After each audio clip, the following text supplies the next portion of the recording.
প্রতিটি সন্তানের কাছে মাকে কবরে রাখার বেদনার চেয়ে আর কিছুই হতে পারে না। মাকে চিরবিদায় জানানোর এই চরম কষ্টের মধ্যেও একটু হলেও যেন আবার প্রশান্তিও লুকিয়ে থাকে। কারণ এভাবে লাখ লাখ মানুষের অশ্রুসজল বিদায়ে ছেলে হিসাবে তারেক রহমান থাকতে পারবেন কিনা তা নিয়ে অনিশ্চয়তার কোনো শেষ ছিল না।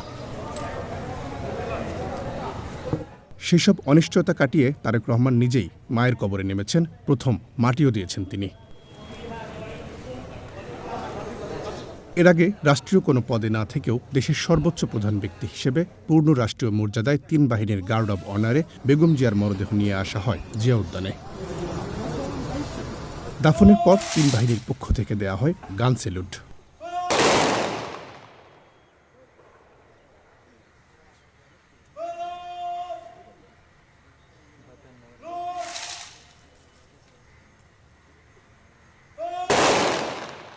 এরপর রাষ্ট্রপতির পক্ষ থেকে তার সামরিক সচিব ফুল দিয়ে শ্রদ্ধা জানান বেগম জিয়ার কবরে।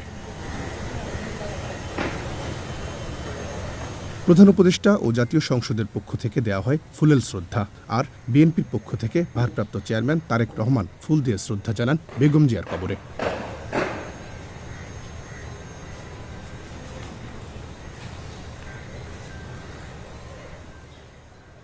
একে একে সামরিক কায়দায় শ্রদ্ধা নিবেদন করেন সেনা, নৌ ও বিমান বাহিনী প্রধানও।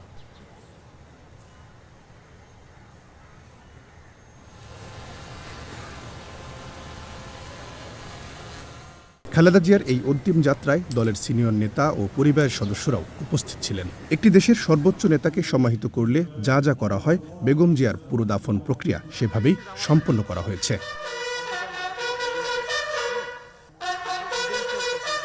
রহিম রুমন, ওয়ান নিউজ, ঢাকা।